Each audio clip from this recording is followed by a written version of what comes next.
La Misión Nacional Colombiana y la Iglesia Betania de la Reforma Labranza de Dios presentan su programa Estudiemos la Biblia, con la dirección de Leonel y Bélgica Ortiz. Este es un programa para profundizar en las verdades de Dios. Estudiemos la Biblia, con un enfoque de la Iglesia Reformada en Colombia. Este es su programa Estudiemos la Biblia.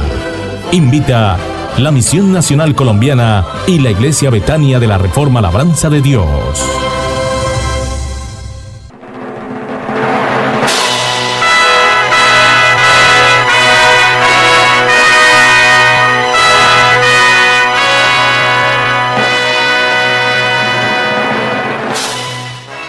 No olviden, como lo deseamos cada vez que nos encontramos para este estudio, que el lema del podcast es 2 de Timoteo 3, 16 y 17. La palabra de Dios inspirada en su totalidad, útil para enseñar, para redarguir, para corregir, para instruir en justicia, a fin de que los creyentes, los hombres y las mujeres de Dios, estén equipadas, enteramente preparadas o preparados para toda buena obra. Y tampoco olviden que los programas virtuales, las presentaciones en streaming, no reemplazan la iglesia. Usted necesita, si quiere tener una salud espiritual vigorosa, necesita unirse a una comunidad cristiana donde crean lo mismo y piensen lo mismo, sepan lo mismo. Es decir, que compartan su fe, que sean bibliocéntricos, que practiquen bien los sacramentos, que apliquen la disciplina eclesiástica y que se preocupen por el cumplimiento del día, de guardar el día del Señor en adoración comunitaria.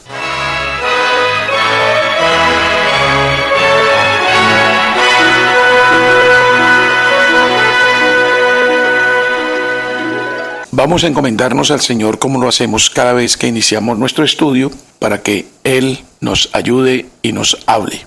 Padre Celestial, muchas gracias por esta nueva oportunidad para exponer tu bendita palabra. Por favor, que tu Santo Espíritu nos llene, a mí y a mi esposa, al leer las Escrituras, al tratar de explicarlas. Manténnos fieles en la lectura y en la exposición. Y a cada uno de los que nos siguen, nos escuchan, estudian con nosotros, bendícelos con los grandes y maravillosos tesoros de tu revelación, para que sus vidas crezcan, para que sean edificados, para que puedan, oh Dios, crecer en el conocimiento y en la fe. Ayúdanos, Padre, porque la vida eterna es conocerte a ti, el único Dios verdadero, y a Jesucristo, a quien has enviado. Te pedimos estas cosas en el precioso nombre de nuestro Señor Jesucristo. Amén.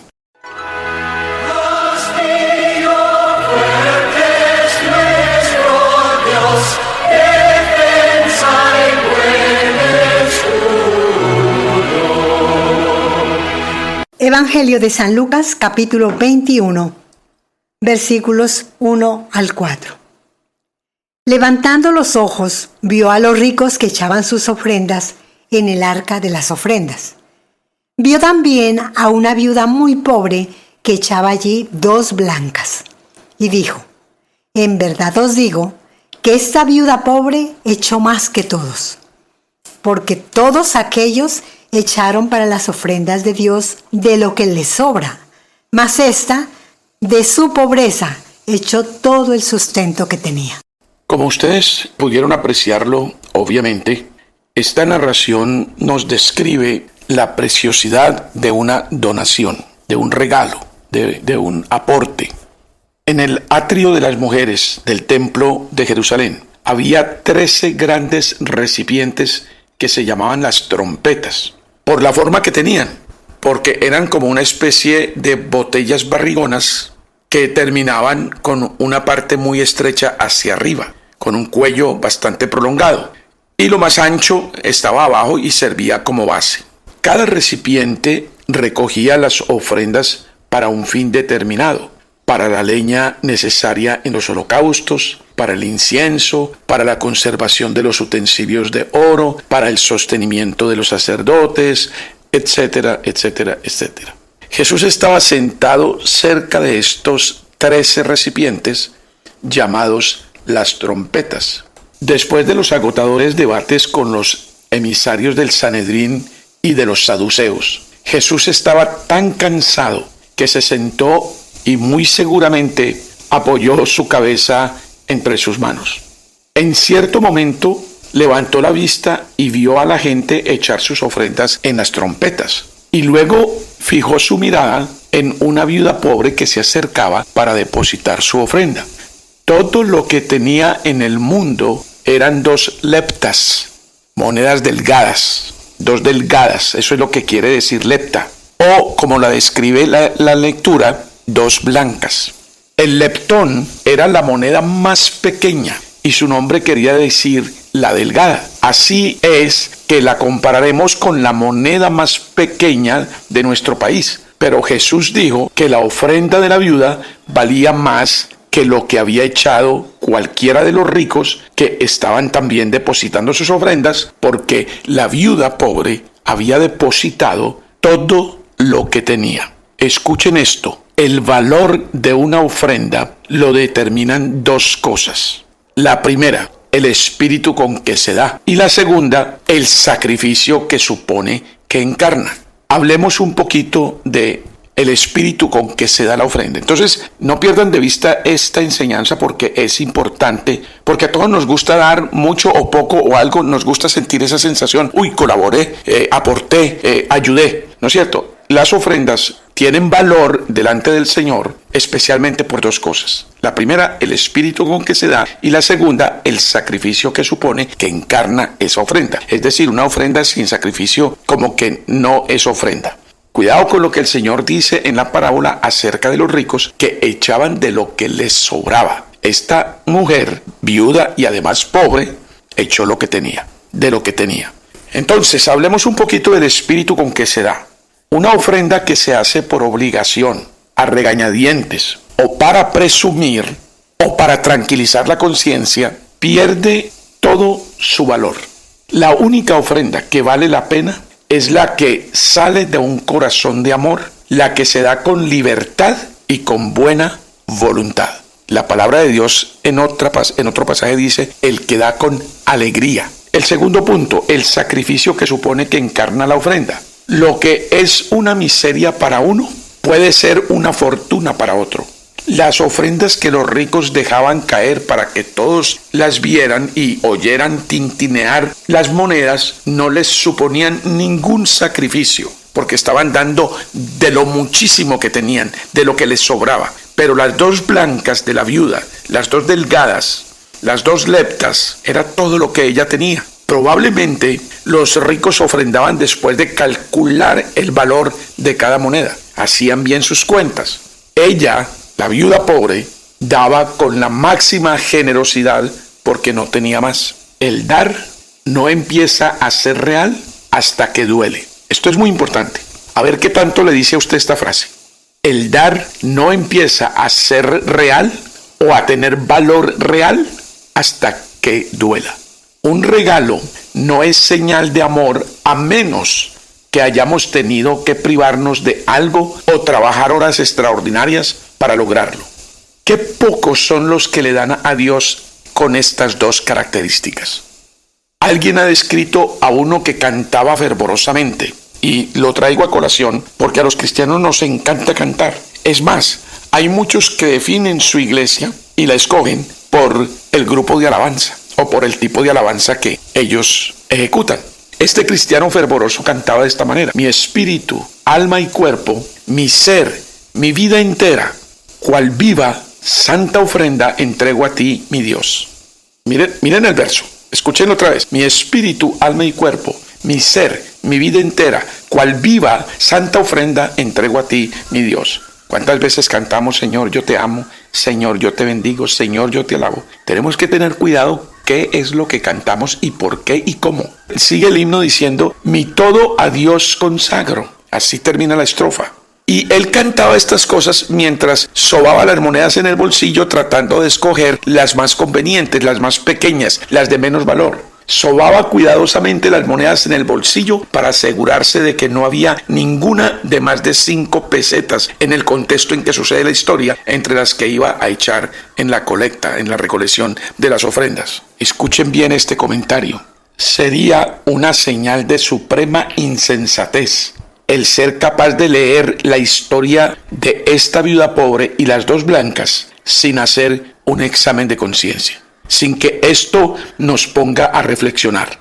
Lo que debemos recordar: Cristo elogia a una viuda pobre. Esto no lo debemos perder de vista. De la ofrenda de esta viuda pobre, aprendamos que lo que damos en justicia para ayuda del pobre y para el sostenimiento del culto a Dios, se da a Dios, y que nuestro Salvador ve con agrado lo que tenemos en nuestros corazones cuando damos para ayuda de los miembros de su cuerpo o para el servicio de Él, para los misioneros, para los pastores, para las personas que trabajan en el Evangelio, que vivan del Evangelio.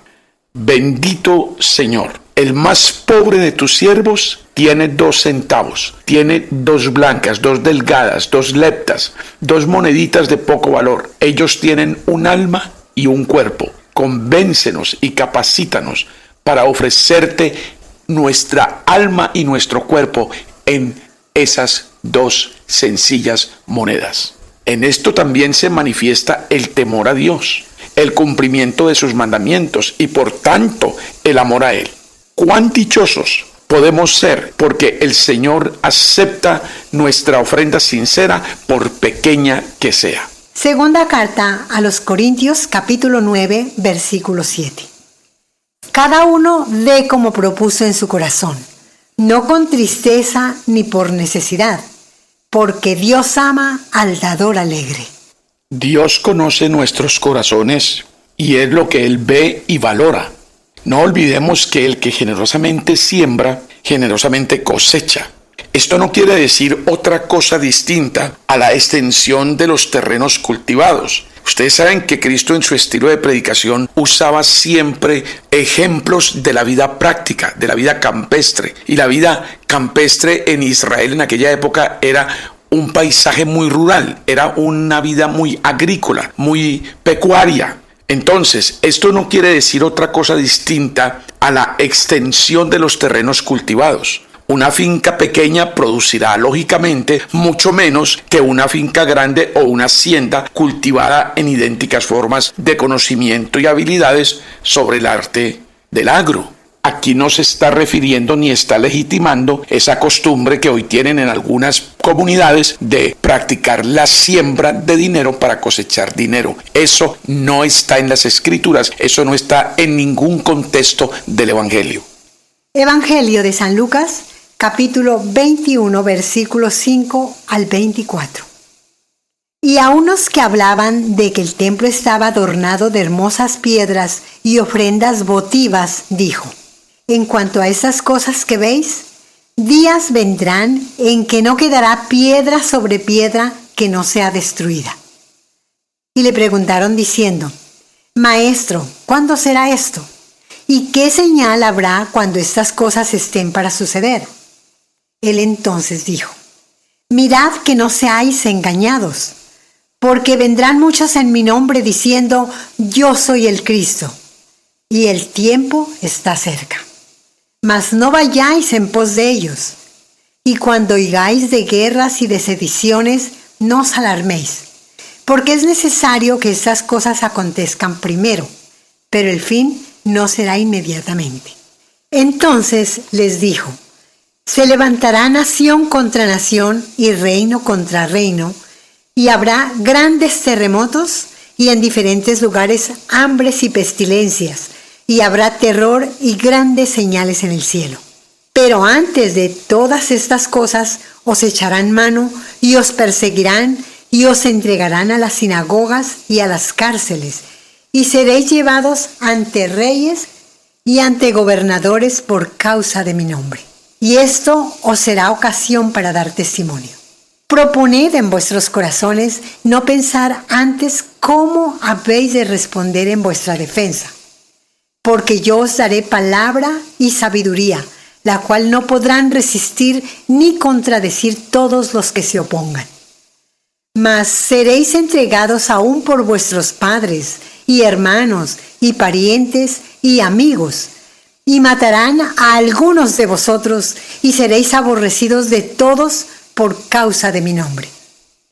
Pero ni un cabello de vuestra cabeza perecerá. Con vuestra paciencia ganaréis vuestras almas. Pero cuando viereis a Jerusalén rodeada de ejércitos, sabed entonces que su destrucción ha llegado. Entonces, los que estén en Judea huyan a los montes, y los que estén en medio de ella váyanse, y los que estén en los campos no entren en ella, porque estos son días de retribución para que se cumplan todas las cosas que están escritas. Mas ay de las que estén encintas y de las que críen en aquellos días, porque habrá gran calamidad en la tierra e ira sobre este pueblo. Y caerán a filo de espada y serán llevados cautivos a todas las naciones, y Jerusalén será hollada por los gentiles hasta que los tiempos de los gentiles se cumplan. En primerísimo lugar, entendamos lo que son las ofrendas votivas, de que habla el versículo 5. Una ofrenda votiva es una ofrenda ofrecida mediante voto, es decir, yo te prometo tal cosa. Las famosas promesas de que hablan mucho en el contexto religioso de nuestro país. Un voto, eso es un voto, esa es una ofrenda votiva. Entonces, explicado eso, vamos nosotros a analizar un poquito lo que acabamos de escuchar. Y lo que nosotros acabamos de escuchar no es otra cosa sino la definición de noticias acerca de problemas, o sea, malas noticias. Desde el versículo 5, este capítulo es muy difícil. Su dificultad consiste en que se reflejan en él 4 ideas diferentes. ¿Cuál es la primera idea? Esta primera idea es acerca del día del Señor. Los judíos creían que el tiempo tiene 2 edades. Está la edad presente, que es completa e irremediablemente mala y que acabará en destrucción. Y la era por venir, que sería la edad de oro de Dios y de la supremacía de los judíos. Pero entre ambas situaciones estaba el día del Señor, que sería un tiempo terrible de cataclismos cósmicos y destrucción, tsunamis, terremotos, asuntos en el cielo que nos aterrorizarían, los dolores de parto de la nueva era. Sería un día de terror. Ese es el día del Señor y así lo concebían los judíos. Miremos en las Escrituras algo para que nos ayude a comprender lo que estamos tratando de exponer. Isaías, capítulo 13, versículo 9. He aquí, el día de Jehová viene, terrible y de indignación y de ardor de ira, para convertir la tierra en soledad y raer de ella a sus pecadores. Ahora, habiendo escuchado lo que dice el versículo, dice que el día de Jehová viene terrible, habla de indignación, ardor de ira, dice que va a convertir la tierra en soledad, otra vez como nos habla ya en Génesis 1:2, y dice que quiere raer de la tierra a los pecadores, así como quiso en el capítulo 6 del Génesis raer a la raza humana, al ser humano de la tierra por su pecado. Comparemos este versículo con otro que está en el libro de Joel, capítulo 2, y escuchémoslo de las Sagradas Escrituras para que comencemos a entrar en el camino de la reflexión. Joel, capítulo 2, versículos 1 y 2. Tocad trompeta en Sión, y dad alarma en mi santo monte. Tiemblen todos los moradores de la tierra, porque viene el día de Jehová, porque está cercano. Día de tinieblas y de oscuridad, día de nube y de sombra. Como sobre los montes se extiende el alba, así vendrá un pueblo grande y fuerte. Semejante a él no lo hubo jamás, ni después de él lo habrá en años de muchas generaciones. Como pueden ver, en el día del Señor, al cual nos estamos refiriendo en el texto de Lucas, siempre tiene la connotación de es un ajuste de cuentas, es una vindicación, es una descripción de lo que será la ira del Señor, el juicio del Señor, vindicando su nombre y vindicando a todos sus creyentes. Amós, capítulo 5, versículos 18 al 20. Ay de los que desean el día de Jehová. ¿Para qué queréis este día de Jehová? Será de tinieblas y no de luz. Como el que huye de delante del león y se encuentra con el oso, o como si entrare en casa y apoyare su mano en la pared y le muerde una culebra. ¿No será el día de Jehová tinieblas y no luz, oscuridad que no tiene resplandor? Dense cuenta cómo la Escritura describe este concepto de el día del Señor. Terrible. Aquí ustedes pueden ver claramente un mensaje que dice: no habrá cómo escapar de la ira del Señor, del día en que Él vindique su nombre delante de todos los arrogantes, de todos los soberbios y los insensatos que lo han combatido, que han blasfemado su nombre, que no han creído a su palabra, que no se han sometido a su dominio. Es muy importante que comencemos a tomar ideas claras de lo que la Escritura nos quiere mostrar y nos quiere revelar.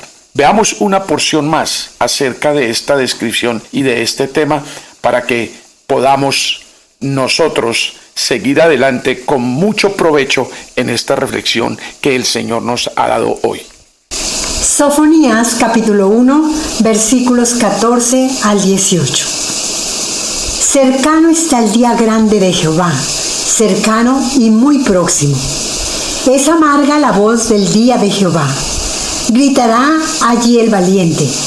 Día de ira aquel día, día de angustia y de aprieto, día de alboroto y asolamiento, día de tiniebla y de oscuridad, día de nublado y de entenebrecimiento, día de trompeta y de algazara sobre las ciudades fortificadas y sobre las altas torres. Y atribularé a los hombres, y andarán como ciegos, porque pecaron contra Jehová. Y la sangre de ellos será derramada como polvo, y su carne como estiércol. Ni su plata ni su oro podrá librarlos en el día de la ira de Jehová, pues toda la tierra será consumida con el fuego de su celo. Porque ciertamente destrucción apresurada hará de todos los habitantes de la tierra. Como lo pudieron escuchar en todas las lecturas que hemos hecho respecto del día del Señor, habla de la ira de Dios, habla de asuntos tenebrosos, habla de horrores. Y debemos prestarle atención y debemos ponerle atención a lo que Dios dice, porque es que Dios no miente. Ahora, nosotros los creyentes debemos dar gracias a Dios porque Cristo aún en esto nos ha reemplazado. El día del Señor para el Señor Jesucristo fue en el Monte Calvario, con todos los horrores de su sentencia, de su ejecución. A partir del mediodía se cubrió todo de tinieblas. Hubo tal situación tenebrosa que Él exclamó en la cruz diciendo: Dios mío, ¿por qué me has desamparado? Pero estaba el Señor padeciendo lo que nosotros estábamos destinados a padecer si Él no nos hubiera contado entre sus escogidos, por los cuales Él padecía lo que estaba padeciendo en estos momentos. Todos los horrores que han descrito estos pasajes los cumplió el Señor Jesucristo en la cruz, para que nosotros no tuviésemos que experimentar estas cosas. Esa es la gran esperanza de nosotros los creyentes. Esos son los grandes beneficios que nos trae la redención. Esas son las misericordias enormes de Dios para todo aquel que cree y se convierte en amigo de Dios por creer a Dios. Ahora, el día del Señor vendrá repentinamente, cuando menos lo pensemos. Y eso también está registrado en las Sagradas Escrituras. Escúchelo. Primera carta a los Tesalonicenses, capítulo 5, versículo 2. Porque vosotros sabéis perfectamente que el día del Señor vendrá así, como ladrón en la noche. Para todos ustedes no es difícil entender que un ladrón llega a nuestras casas sin avisarnos. No nos pone un correo electrónico o un chat de WhatsApp diciéndonos: voy a ir mañana a las 7 de la noche a su casa a robar. No, el ladrón llega sin aviso y cuando menos lo pensemos y en la situación menos esperada. Tenemos entonces que comparar esta porción que acabamos de escuchar con otras en la Biblia para que ustedes vean la importancia del tema que estamos tratando en estos momentos. Y es una bendición de Dios que podamos considerar todas estas cosas en la reflexión que Él nos ha propuesto hoy. Segunda carta de San Pedro, capítulo 3, versículo 10. Pero el día del Señor vendrá como ladrón en la noche, en el cual los cielos pasarán con grande estruendo, y los elementos ardiendo serán deshechos, y la tierra y las obras que en ella hay serán quemadas. Entonces estamos hablando de un día en el que el universo sufrirá sacudidas. las estrellas de los cielos y sus luceros no darán su luz, y el sol se oscurecerá al nacer, y la luna no dará su resplandor. El Señor hará estremecer los cielos, y la tierra se moverá de su lugar en la indignación del Señor de los ejércitos y en el día del ardor de su ira. Queridos seguidores, no podemos tomar con desdén o con descuido esto de la ira de Dios, del juicio. Esta es una realidad que no dejará de pasar, porque Dios no miente, y lo que Dios ha dicho, eso será. Ustedes pueden estudiar y pueden complementar estas cosas que estamos diciéndoles en Isaías capítulo 13, versículos 10 al 13, para que tomen nota los que están estudiando seriamente con nosotros. Isaías capítulo 13, versículos 10 al 13. Joel capítulo 2, versículo 30. Joel 2:30. Y también el versículo 31. Y en Segunda de Pedro capítulo 3, versículo 10. Segunda de Pedro capítulo 3, versículo 10. El día del Señor era una de las ideas básicas del pensamiento religioso en tiempos de Jesús. Todo el mundo conocía estas terribles premoniciones. En este capítulo las vemos reflejadas en los versículos 9, 11, 25 y 26 de lo que acabamos de leer. Por ejemplo, veamos algo que dice en Lucas. Evangelio de San Lucas, capítulo 21, versículo 9.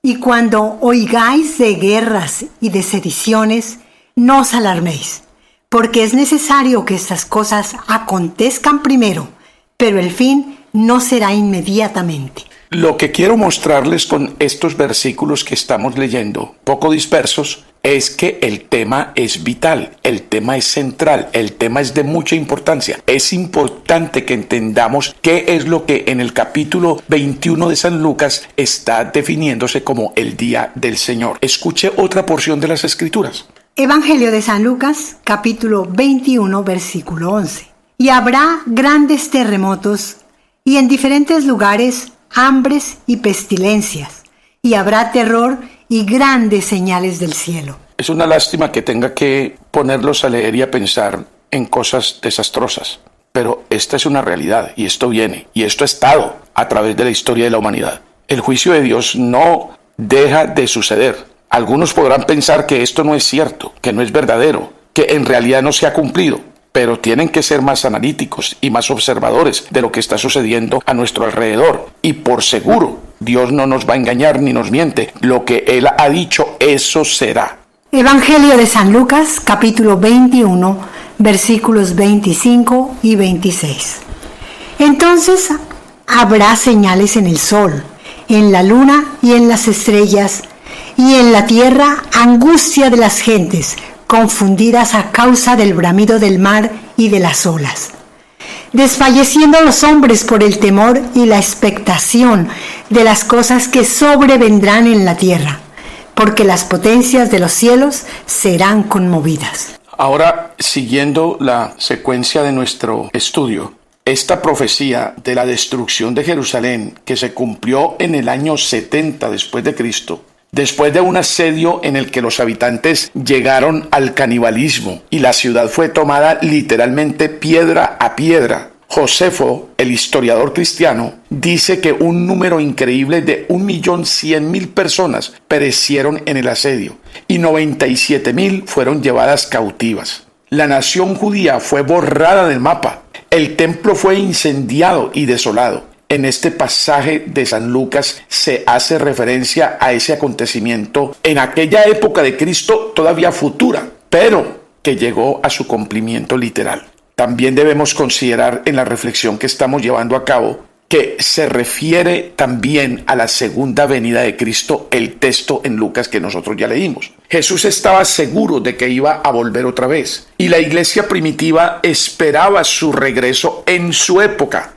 Nos ayudará a comprender los pasajes del Nuevo Testamento que hablan de la segunda venida si tenemos en cuenta que muchos de los detalles que estaban en relación con el día del Señor se le aplicaron como los versículos 27 y 28 de este capítulo. Antes de la segunda venida se esperaba que muchos pretendieran ser el Mesías y que tuvieran lugar muchos cataclismos. A eso se refieren los versículos 7 y 9. También debemos observar que en este texto está la idea de la persecución a los cristianos. Jesús previó y predijo las cosas terribles que habrían de sufrir los que le siguieran por su fidelidad.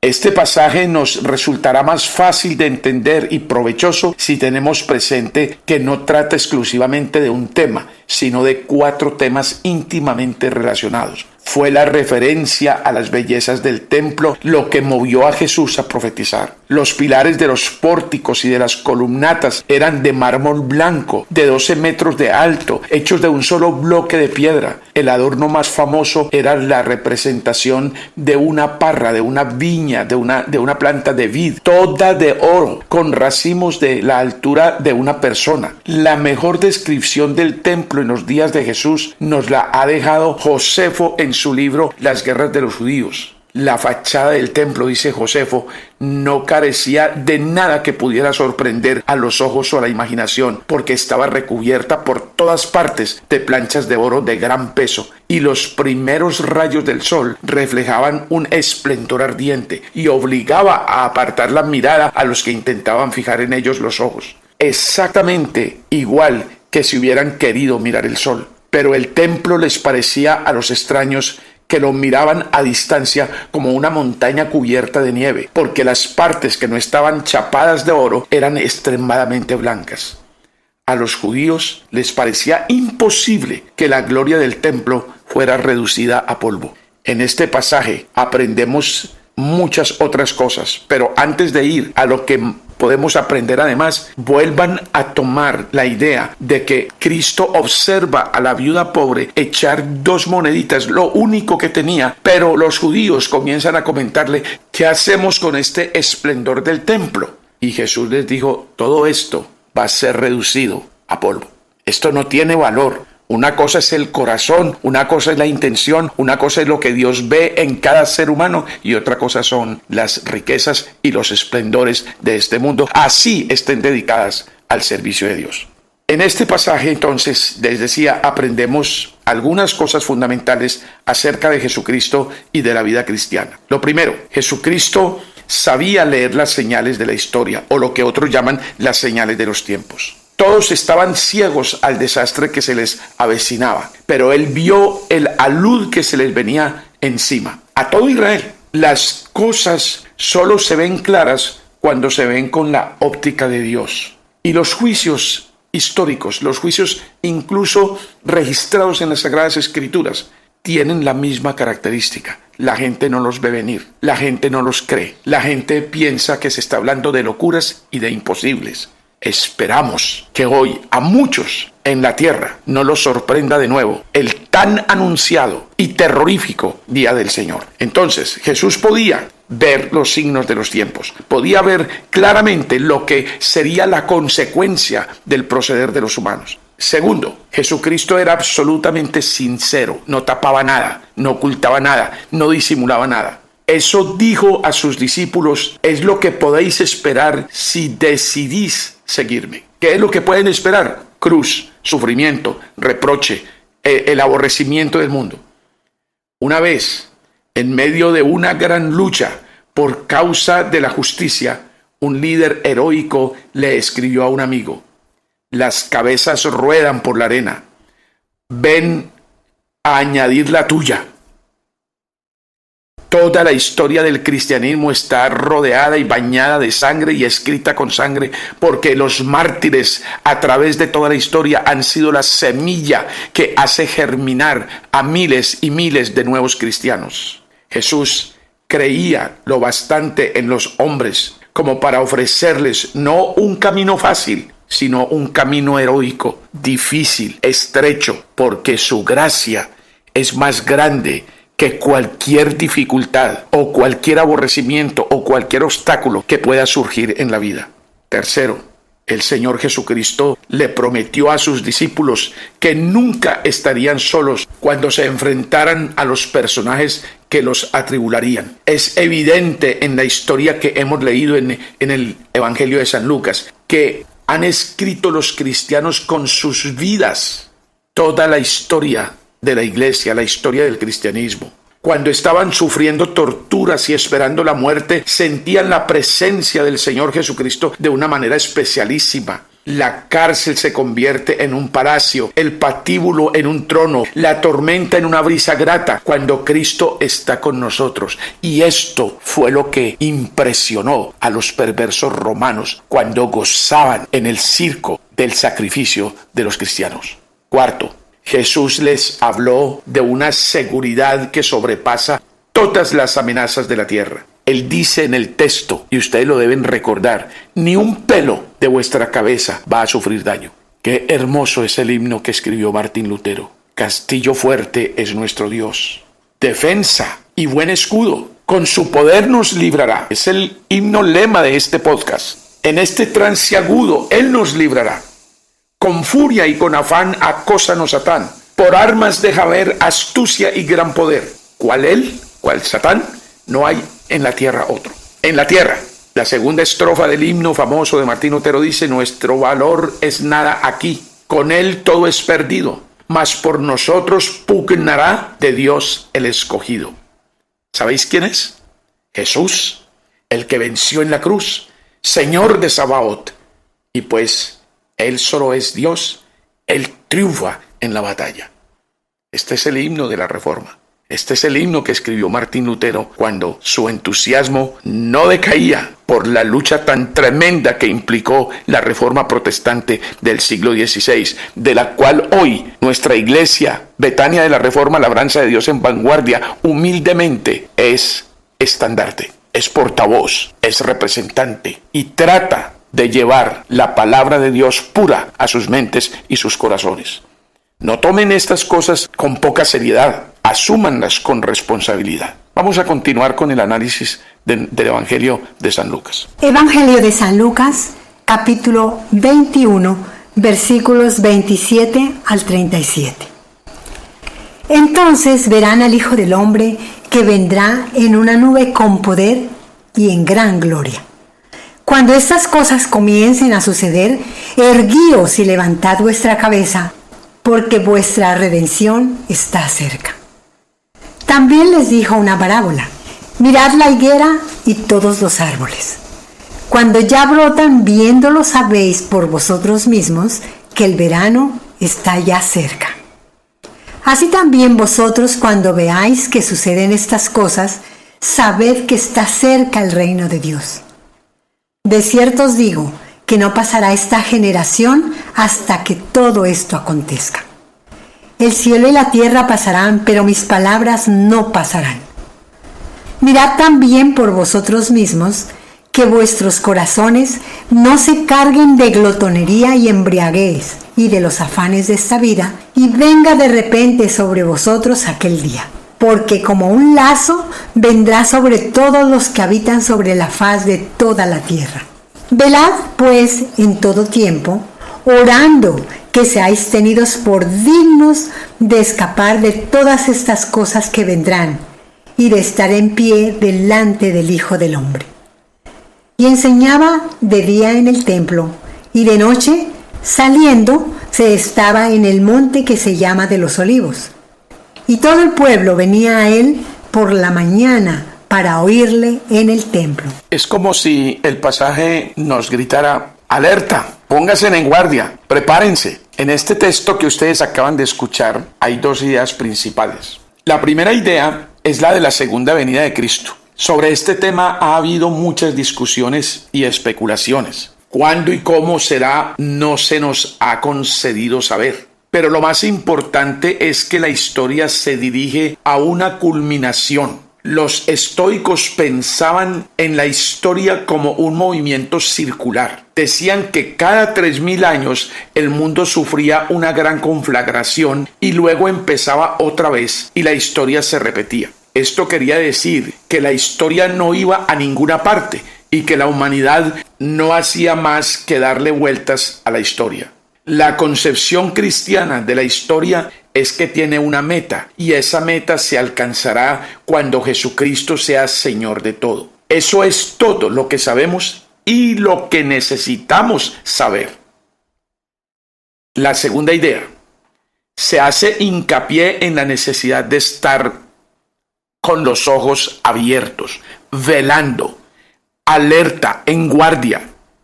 El cristiano no debe llegar a creer que se encuentra en una situación definitiva, sino más bien en un continuo estado de espera. Cierto novelista tiene en uno de sus libros un personaje que no se rebaja a hacer ciertas cosas. Yo sé, dice, que algún día sucederá algo importante en mi vida y quiero estar preparado para recibirlo. Hasta ahí lo del personaje. Debemos vivir constantemente a la sombra de la eternidad, en la seguridad de que nos estamos preparando para comparecer ante Dios, el Creador, el Juez. No puede haber nada más interesante para un cristiano. Otra cosa, Jesucristo pasaba el día en el templo entre la gente y en la noche bajo las estrellas con Dios, en oración.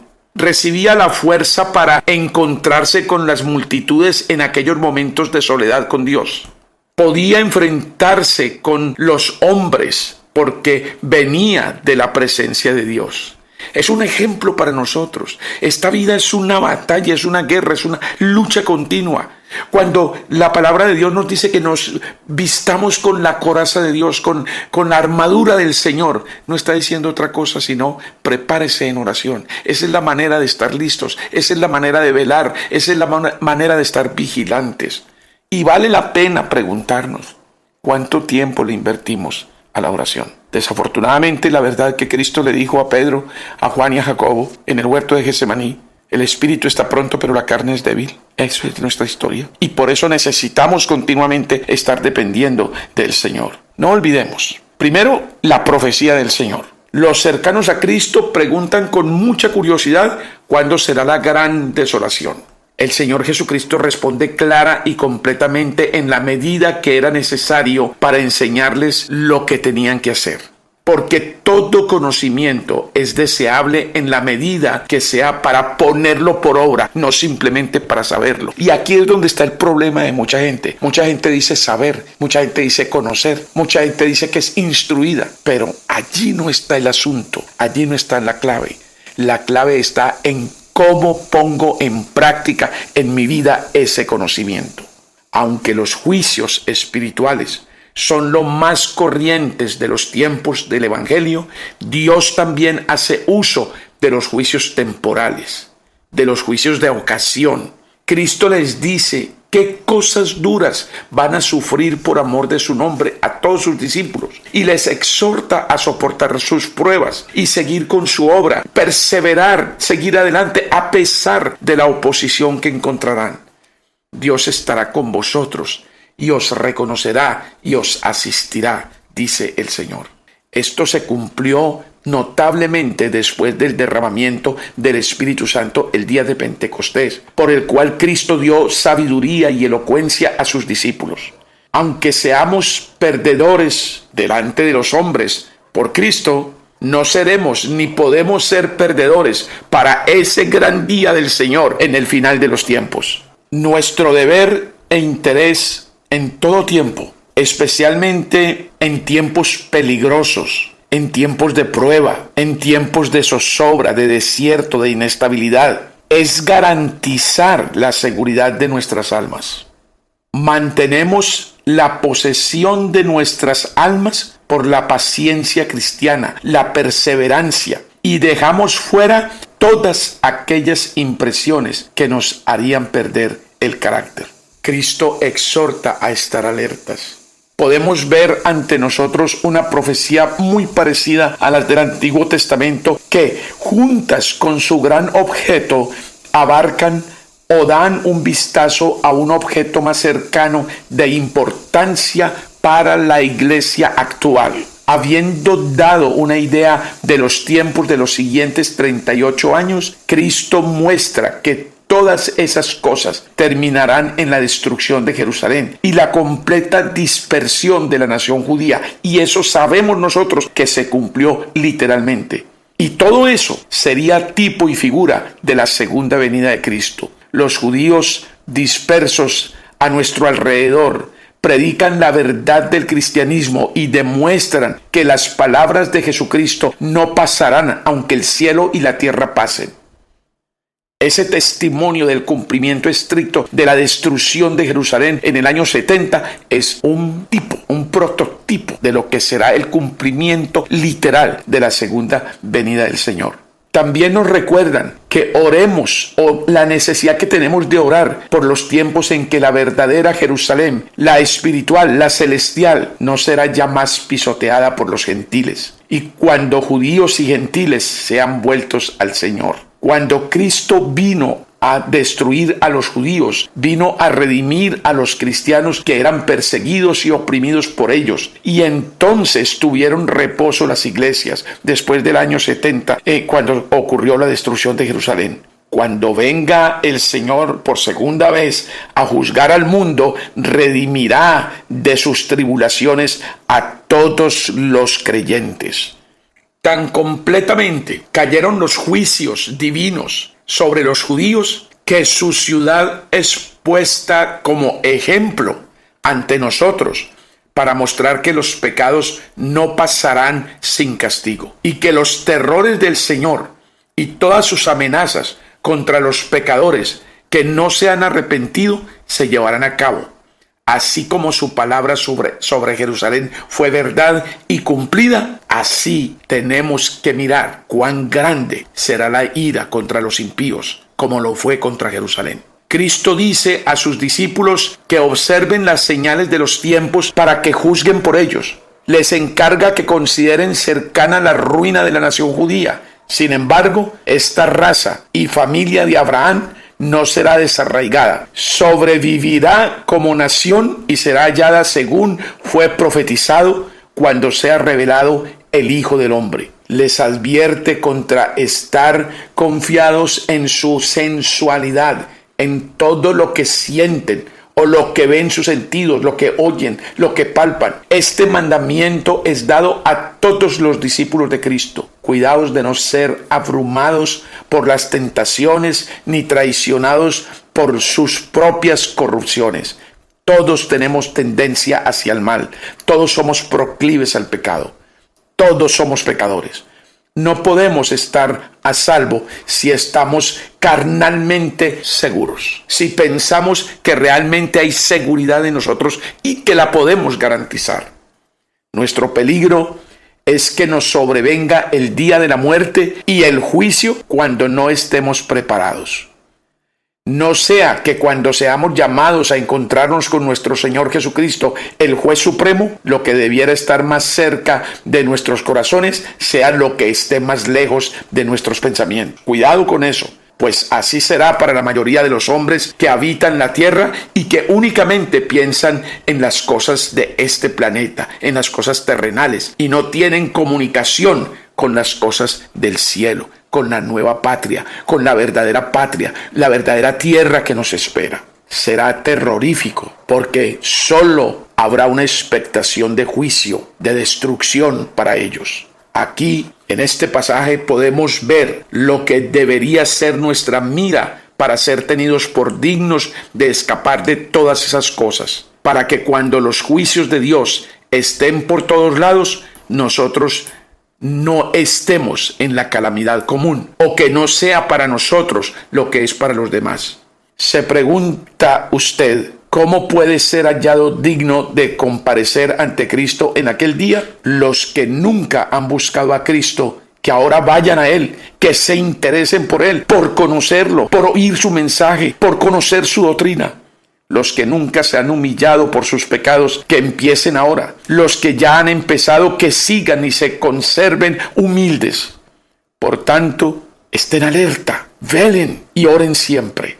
Tengan los ojos abiertos frente a estas cosas. Por favor, manténgase muy alerta contra el pecado. Alerta en todo deber. Y aprovechemos al máximo toda oportunidad de hacer el bien. Oremos siempre. Serán tenidos por dignos de vivir una vida de alabanza en el otro mundo los que viven una vida de oración en este mundo. Empleemos y concluyamos cada día atendiendo a la palabra de Cristo. Es importante enamorarnos de la palabra del Señor, obedeciendo sus preceptos y siguiendo su ejemplo, para que cuando Él llegue a nosotros, seamos hallados despiertos, alerta, apercibidos, listos.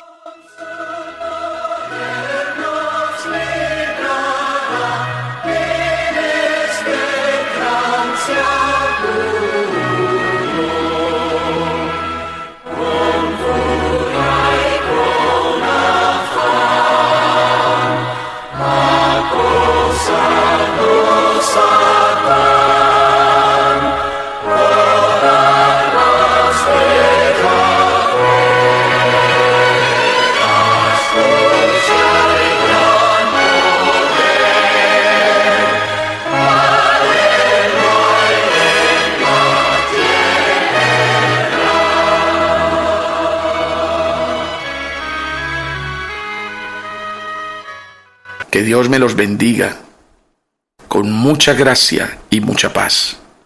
Los amamos de todo corazón y nos encontraremos, Dios mediante, en el próximo estudio bíblico.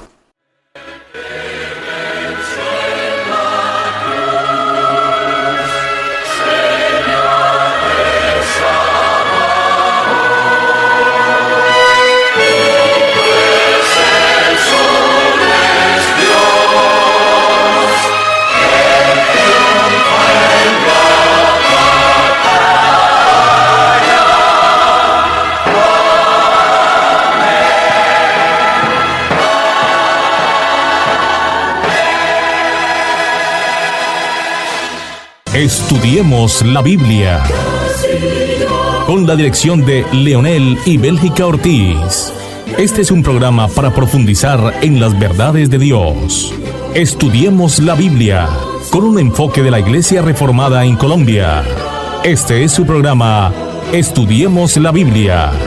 Invita la Misión Nacional Colombiana y la Iglesia Betania de la Reforma Labranza de Dios.